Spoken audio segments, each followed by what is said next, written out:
So today we'll be talking about nicotine withdrawal and what the big vaping, tobacco, and other nicotine distributors don't want you to know about it. First, let's talk about withdrawal. Withdrawal is what happens when your mom takes your jewel away and you pack up all your toys and tell her that you're running away.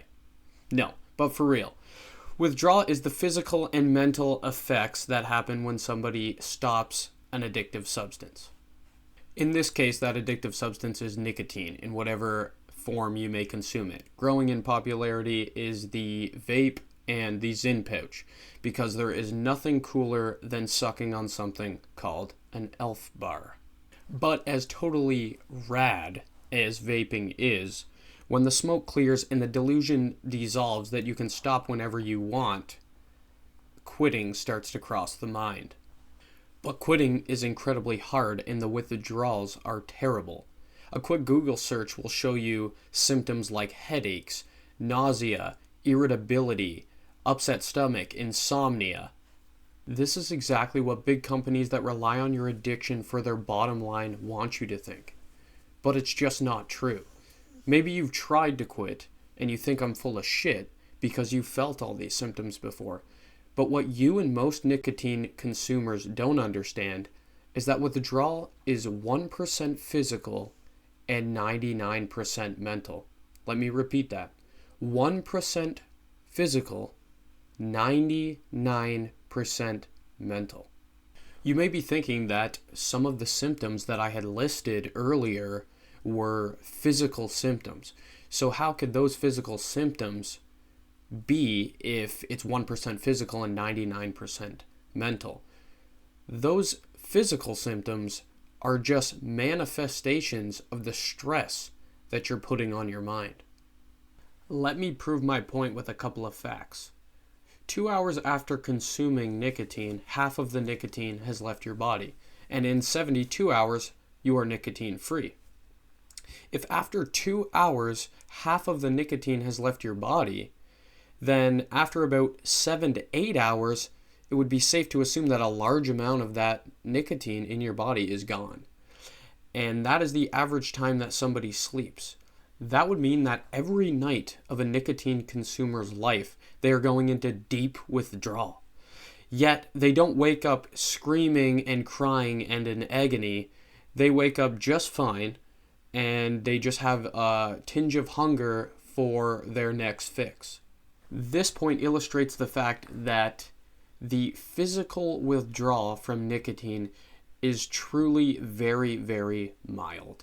And it is 1% physical and 99% mental. It is your mind that creates the hell that you dread. And it is your beliefs surrounding nicotine consumption that lead to this terrible withdrawal. The first belief is that quitting is extremely hard.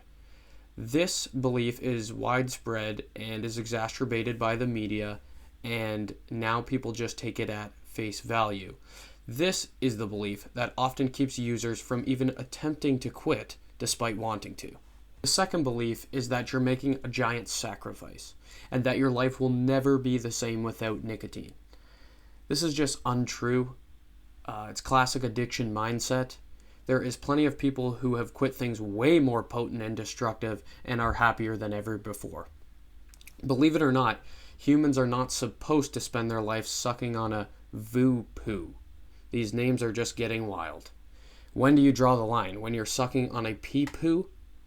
You can live an extremely happy life without nicotine. These are the main beliefs pushed by these big brands that want to keep you in the addiction cycle.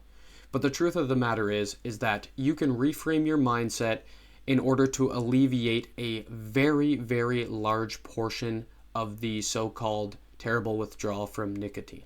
If you don't believe that it is your mind that is creating 99% of the withdrawal, I will call on the placebo effect to bring some support to my theory. And the placebo effect is when they give somebody something that is truly not real, has no medicinal properties to it, and they tell them that it's going to help them with whatever problem they're facing, and the patient actually ends up getting a positive effect and reduce in symptoms by just believing that they are taking some sort of medicine. And this works positively and negatively. Your beliefs are very powerful.